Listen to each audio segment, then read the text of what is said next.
வணக்கம் மக்களே! இன்னைக்கு நம்ம மார்க்கெட் அருமையான ஒரு வளட்டல பார்த்தீங்கன்னா, போஸ்ட் பண்ணிட்டு இருக்கு. மார்க்கெட் ஓப்பனிங்ல கொஞ்சம் நிஃப்டி 50 தடுமாறுனாலும், அதுக்கப்புறம் அருமையான ஒரு ஏற்றத்தை நோக்கி நகர்ந்து போக ஆரம்பிச்சது.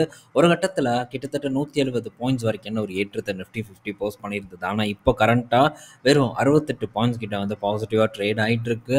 பேங்க் நிஃப்டியும் அதே தான். 300 பாயிண்ட்ஸுக்கு மேல பாசிட்டிவா ட்ரேட் ஆயிட்டு இருந்த பேங்க் நிஃப்டி, இப்போ வெறும் 36 பாயிண்ட்ஸ் பார்த்தீங்கன்னா, பாசிட்டிவா ட்ரேட் ஆயிட்டு இருக்கு. So Nifty and bank Nifty 2லயுமே இன்னைக்கு டேல சூப்பரான ஒரு வளட்டல் ஏற்பட்டிருக்கு. 3வது நாளா ஹேட்ரிக்கை வந்து பதிவு பண்ணுமா? அதுவும் மிகப்பெரிய ஒரு ஏற்றத்தை பதிவு பண்ணுமா நிஃப்டி 50 அப்படிங்கிறத நம்ம பொறுத்திருந்து தான் வந்து பார்க்கணும். ஸோ அடுத்தது பார்த்தீங்கன்னா, இன்னைக்கு டேல சில செக்டார் பங்குகள் எல்லாம் காலையில் ஓரளவு நல்ல பர்ஃபார்மன்ஸ் வந்து கொடுத்தது. அதில் நம்ம பேங்கிங் எடுத்துக்கலாம். குறிப்பாக லார்ஜ் கேப் வங்கி பங்குகள் இன்னைக்கு டேல சூப்பர் பர்ஃபார்மன்ஸ். HDFC எல்லாம் 1% மேலான ஏற்றத்தை கொடுத்திருந்தது. அதேமாதிரி ஐசிஐசிஐ பேங்க், ஆக்சிஸ் இதெல்லாம் பாசிட்டிவாக இருந்தது. பட் இப்போ அதோட கெயின் எல்லாம் வந்து கொஞ்சம் கொஞ்சமாக குறைஞ்சிட்டு இருக்கு. அதே மாதிரி ஐடி செக்டர் இன்னைக்கு ரொம்பவே வீக்கான ஒரு பர்ஃபார்மன்ஸை போஸ்ட் பண்ணிட்டு இருக்கு. டிசிஎஸ் பார்க்கும்போது காலையில் ஓரளவு ஃப்ளாட்டாக வந்து ட்ரேட் ஆகிட்டு இருந்தது. ஆனால் மற்ற பங்குகள் விப்ரோ, அடுத்தது இன்ஃபோசிஸ் போன்ற பங்குகள் இன்னைக்கு டேயில் மரண அடி வாங்கிட்டு இருக்கு. அதுலேயும் விப்ரோ பார்த்தீங்கன்னா கிட்டத்தட்ட 5.5% வரைக்கான ஒரு இறக்கத்தை பார்த்தீங்கன்னா போஸ்ட் பண்ணிட்டு இருக்கு. அவ்வளோ மோசமான ஒரு ரிசல்ட் எல்லாம் இல்லை. என்னை பொறுத்த வரைக்கும் ஓரளவு டீசெண்டான நம்பர் தான் வந்து கொடுத்துருக்காங்க. ஏன்னா ஐடி செக்டாரில் ஆ ஊ ஏ அப்படின்ட்டு பயங்காட்டிட்டு இருந்தாங்க. பட் அந்த பயமெல்லாம் பெருசாக இந்த விப்ரோவோட ரிசல்ட்டில் ரிஃப்ளெக்ட் ஆகலை. இருந்தாலும் இன்னைக்கு இந்த பங்கை போட்டு அடிச்சிருக்காங்க. ஸோ அடுத்தது டெக் மகேந்திராவையும் போட்டு அடிச்சிருக்காங்க. 1.5% வரைக்கான இறக்கம். இன்ஃபோசிஸும் இன்னைக்கு டேயில் கிட்டத்தட்ட 2.5% வரைக்கான ஒரு இறக்கத்தை கொடுத்துட்ருக்கு. ஸோ ஓவராலாக இன்னைக்கு தப்பிச்சது அப்படின்னு பார்த்தீங்கன்னா டிசிஎஸ் மட்டும்தான் தப்பிச்சிருக்கு. மற்ற ஐடி செக்டர் பங்குகள் பார்த்தீங்கன்னா இன்னைக்கு டேயில் பலமாக பார்த்தீங்கன்னா அடி வாங்கிட்டு இருக்கு. கிட்டத்தட்ட 1.25% வரைக்கான இறக்கத்தை ஐடி இண்டெக்ஸ் பார்த்தீங்கன்னா போஸ்ட் பண்ணிட்டு இருக்கு. ஸோ இன்னைக்கு பல பங்குகளோட ரிசல்ட் இருக்குது. அதெல்லாம் நம்ம வந்து ஈவினிங் வீடியோவில் டிஸ்கஸ் பண்ணுவோம். ஸோ எல்லாத்தையும் பார்க்க முடியாது. சில பங்குகளை மட்டும் நம்ம பார்ப்போம். பேலன்ஸ் இருக்கக்கூடிய பங்குகளை நம்ம நாளைக்கோட சாட்டர்டே வீடியோவில் கூட டிஸ்கஸ் பண்ணுறதுக்கு வந்து ட்ரை பண்ணலாம். அதுவும் முக்கியமான பங்குகளை மட்டும் பேசுவோம். அதில் கண்டிப்பாக ரிலையன்ஸ் இருக்கும். ஏன்னா ரிலையன்ஸோட கம்ப்ளீட் ரிசல்ட்டை நம்ம பார்க்குறதுக்கு பத்தாது, டைம் வந்து பத்தாது. அதனால் அதோட ரிசல்ட்டை இன்னைக்கு ஈவினிங் நம்ம மேலோட்டமாக பார்த்துட்டு நாளைக்கு நம்ம டீப்பாக வந்து பார்க்கலாம். அது போக பாலிகேப்போட ரிசல்ட் இருக்குது. நான் என்ன எக்ஸ்பெக்ட் பண்ணுறேன்னா ஓரளவு பெட்டர் பர்ஃபார்மன்ஸை பாலிகேப் கொடுப்பாங்க அப்படின்னு தான் நான் நினைக்கிறேன். நெக்ஸ்ட் ஜிண்டால்ஸாவோட ரிசல்ட் இருக்குது. அவங்க எப்படி பண்ணுவாங்கன்னு பார்க்கணும். அவங்களும் ஓரளவு பெட்டர் பர்ஃபார்மன்ஸை போஸ்ட் பண்ணுவாங்கிற ஒரு எதிர்பார்ப்பு இருக்குது. ஸோ இதெல்லாம் வந்து நம்ம முக்கியமாக வாட்ச் பண்ண வேண்டிய ரிசல்ட்டாக இருக்குது. ஸோ வந்ததுக்கப்புறம் கண்டிப்பாக அதை பற்றி நம்ம டிஸ்கஸ் பண்ணுவோம். ஸோ அடுத்தது இன்னைக்கோட டேலையும் எஃப்எம்சிஜி பங்குகள் பார்த்திங்கன்னா நல்ல ஒரு பர்ஃபார்மன்ஸை கொடுத்துட்ருக்கு. ஸோ அதில் இந்துஸ்தான் யூனிலிவர் பார்க்கும்போது கிட்டத்தட்ட 1.25% வரைக்கான ஏற்றத்தை கொடுத்துருக்கு. ஐடிசி ஒரு 2% வரைக்கான ஏற்றத்தை கொடுத்துருக்கு.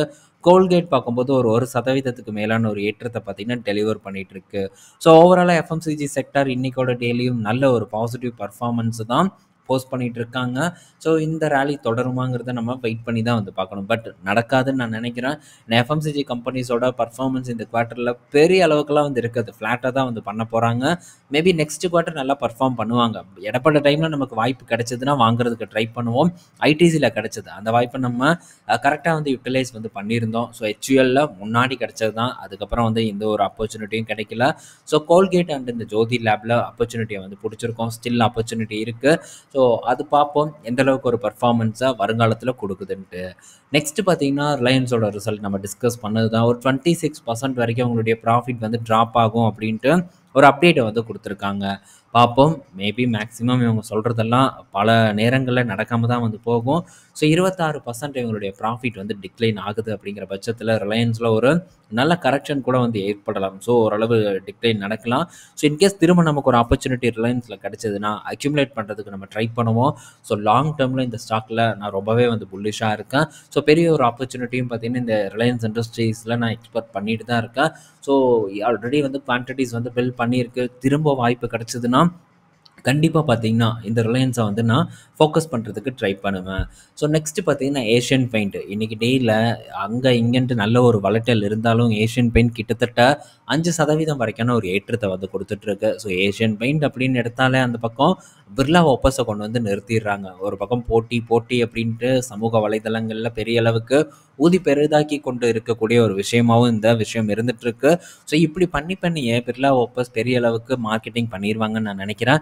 பட் இருந்தாலும் ஸோ ரொம்ப நாட்களுக்கு வந்து இந்த பிர்லா ஒப்பஸ்னால இதே மாதிரி ஒரு ப்ராஃபிட்டை தியாகம் பண்ணிட்டு அவங்களால பிஸ்னஸ் பண்ண முடியாது.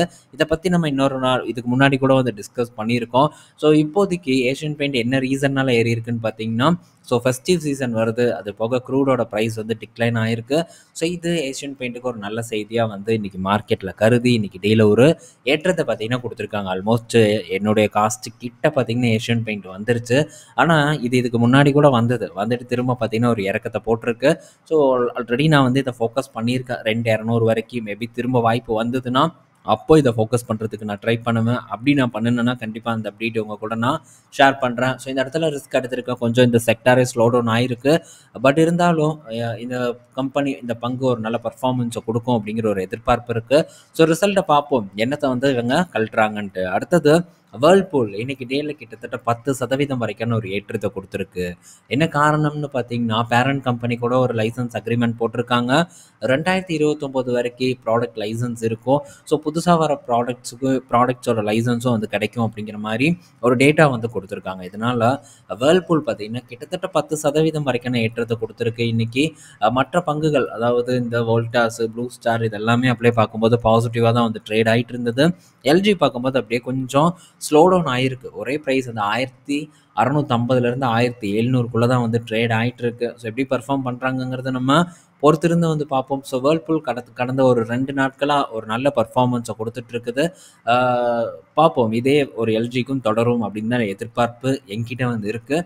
பட் இருந்தாலும் நம்ம எதிர்பார்ப்பதெல்லாம் நடக்குமான்னு தெரில. பட் நடக்கும் அப்படிங்கிற ஒரு நம்பிக்கையில் ஒரு 3 லாட் வந்து இந்த எல்ஜியில் ஹோல்டு பண்ணிகிட்டு இருக்க. ஸோ கொஞ்சம் ஓரளவு சேர்த்தி ப்ராஃபிட்டை கொடுக்குமா அப்படிங்கிறத மட்டும் நம்ம வெயிட் பண்ணி பார்ப்போம். அடுத்தது நாட்கோ ஃபார்மா கிட்டேருந்து ஒரு அப்டேட்டு. ஸோ நாட்கோ ஃபார்மா பார்த்திங்கன்னா இன்றைக்கி டேயில் ஒரு ஏற்றத்தை கொடுத்துருக்கிறதா சொல்லியிருக்காங்க. ஸோ நான் போய் பார்க்கும்போது பெரிய அளவுக்கெல்லாம் ஒரு ஏற்றம் இல்லை. ஒரு 1.5% வரைக்கான ஒரு ஏற்றத்தை கொடுத்துருக்கு. 1.5%க்குள்ளே என்ன செய்தினா, ஸோ இந்த ரோச் பார்த்திங்கன்னா சுப்ரீம் கோர்ட்டில் ஒரு கேஸை போட்டிருந்தாங்க. ஆல்ரெடி ஹைகோர்ட்டில் அவங்களுடைய கேஸ் வந்து டிஸ்மிஸ் பண்ணப்பட்டது. சுப்ரீம் கோர்ட்டில் போட்டு இப்போ சுப்ரீம் கோர்ட்டும் அந்த ரோச்சுக்கு எதிரான ஒரு தீர்ப்பை கொடுத்துருக்காங்க. நாட்கோ ஃபார்மா அவங்களுடைய ட்ரக்கை வந்து செல் பண்ணலாம் அப்படிங்கிற ஒரு அப்ரூவல் கோர்ட் கிட்டேருந்து வந்திருக்கு. இது நாட்கோ ஃபார்மாவுக்கு ஒரு பெரிய பாசிட்டிவான ஒரு நியூஸாக இருக்குது. ஸோ அதனால் இன்றைக்கி டேயில் ஒரு பாசிட்டிவ் பர்ஃபார்மன்ஸை பார்த்திங்கன்னா நாட்கோ ஃபார்மா போஸ்ட் பண்ணிகிட்டு இருக்கு.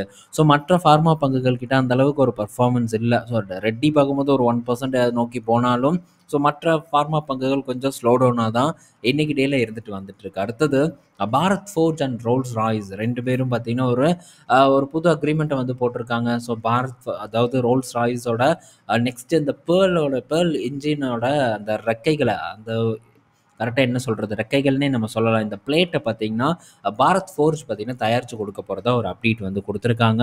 ஸோ ரெக்கை தெரியும் நான் நினைக்கிறேன். ஸோ இந்த சர்டைன் பார்ட்டை மட்டும் பாரத் ஃபோர்ஜ் வந்து ரோல்ஸ் ராய்ஸ்க்கு தயாரித்து கொடுக்க போகிறாங்க. இது பாரத் ஃபோர்ஜை பொறுத்த வரைக்கும் ஒரு பாசிட்டிவான ஒரு நியூஸாக வந்து மாறி இருக்குது. அடுத்தது கொக்கோ கோலா கிட்டேருந்து ஒரு அப்டேட் வந்திருக்கு. ஸோ கொக்கோ கோலா பார்த்திங்கன்னா ஒரு $1 பில்லியன் பங்குகளை விற்று ஐபிஓ மூலயமா ரைஸ் பண்ண போகிறதா ஒரு அப்டேட் வந்து கொடுத்துருக்காங்க. ஸோ ஆல்ரெடி கொரியன் கம்பெனிஸான ஹியூண்டாய், அடுத்தது எல்ஜி ரெண்டுமே நம்ம மார்க்கெட்டில் ஒரு நல்ல ஹிட் ஆயிடுச்சு. ஸோ ஹியூண்டாய் வந்து அவங்க எதிர்பார்த்த பணத்தை கலெக்ட் பண்ணிட்டாங்க. அதுக்கப்புறம் பங்கு என்ன தான் கீழே இறங்கினாலும் ஸோ இப்போ பார்க்கும்போது ஒரு நல்ல பர்ஃபார்மன்ஸ் வந்து கொடுத்துட்ருக்கு. ஸோ இப்போ எல்ஜியும் பார்க்கும்போது ஒரு நல்ல லிஸ்டிங் கைன் வந்து கிடச்சிருக்கு. ஸோ இதை பயன்படுத்தணும் அப்படின்ட்டு கொக்கோ கோலா எக்ஸ்பெக்ட் பண்ணுறாங்க போல். ஸோ அவங்களுடைய இந்த HCCயை வந்து ஐபிஓ மூலிமா லிஸ்ட் பண்ணணுங்கிற ஒரு ஆர்வத்தை வந்து காட்டுறாங்க. மேபி வந்ததுன்னா நல்ல ஒரு லிஸ்டிங் கைன் கிடைக்கிற மாதிரி இருக்குது. அப்படிங்கிற பட்சத்தில் ஸோ அந்த டைமில் நம்ம கம்பேரிசன் எல்லாம் பண்ணி இந்த வருண் பெவரேஜ் கூட கம்பேர் பண்ணி அதுக்கப்புறம் வந்து இதை ஃபோக்கஸ் பண்ணலாமா வேண்டாமாங்கிற ஒரு முடிவை வந்து நம்ம எடுக்கலாம். ஸோ நெக்ஸ்ட்டு பார்த்திங்கன்னா ட்ரம்ப் வந்து இந்த அமெரிக்காவோட ஆட்டோ டேரிஃபை வந்து கொஞ்சம் குறைக்க போகிறதா ஒரு ரூமர் பார்த்திங்கன்னா பரவிட்டுருக்கு. ஸோ ஒரு 5 வருஷத்துக்கு பார்த்திங்கன்னா இந்த 25% டேரிஃபை தள்ளி வைக்கலாம். அதாவது அசம்பிளி வெஹிக்கிள்ஸ்க்கான டேரிஃபை வந்து தள்ளி வைக்கலாம் அப்படிங்கிற மாதிரி ஒரு ரூமர் வந்து பரவிட்டுருக்கு. பட் இது கன்ஃபார்மாக என்ன அப்படின்லாம் வந்து தெரியல.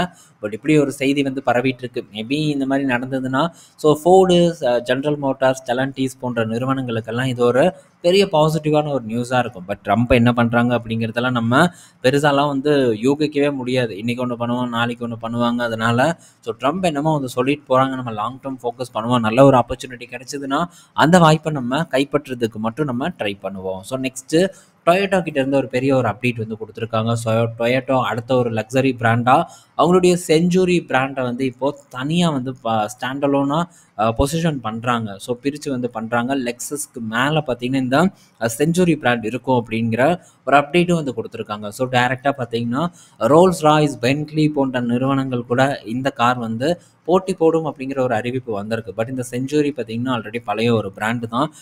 பெரிய அளவுக்கு நான் வந்து கேள்விப்படாத ஒரு விஷயம், ஒரு ஒரு பிராண்டாக தான் இந்த பிராண்ட் வந்து இருக்குது. ஸோ 1-2 வெஹிக்கிள் இருந்திருக்கு போல். பட் இப்போ இந்த செஞ்சுரியில் இன்னும் வெஹிக்கிள்ஸ் பார்த்திங்கன்னா நிறைய கொண்டு வர போகிறதா ஒரு அப்டேட் வந்து கொடுத்துருக்காங்க. சில கான்செப்ட் மாடல்ஸ் எல்லாமும் கூட பார்த்திங்கன்னா இந்த செஞ்சுரி மாடல் ஒரு நியூஸ் பார்த்திங்கன்னா கொடுத்துருக்காங்க. ஸோ நீங்கள் ஆன்லைனில் செக் பண்ணி பார்க்கும்போது தெரியும். ஆரஞ்சு கலரில் ஒரு வண்டி பார்த்திங்கன்னா இப்போது அன்வீல் பண்ணியிருக்காங்க. பட் அதோட கம்ப்ளீட் கிளியரான ஒரு பிக்சர் வந்து இன்னும் கிடைக்காம இருக்குது. ஸோ ஒன்ஸ் வந்ததுன்னா அதை பற்றி நம்ம திரும்ப வந்து டிஸ்கஸ் பண்ணுவோம். ஸோ எப்படி வந்து இவங்க மற்ற லக்ஸரி கார்ஸ் கூட வந்து போட்டி போடுறாங்க அப்படிங்கிறத பொறுத்து இருந்து தான் வந்து நம்ம பார்க்கணும். ஸோ இந்த வீடியோவில் பல இன்ஃபர்மேஷன் பற்றி டிஸ்கஸ் பண்ணியிருப்போம். பயனுள்ளதாக இருக்கும்னு நான் நினைக்கிறேன். ஸோ ஈவினிங் நம்ம இன்னொரு வீடியோவில் மீட் பண்ணுவோம். பாய் மக்களே.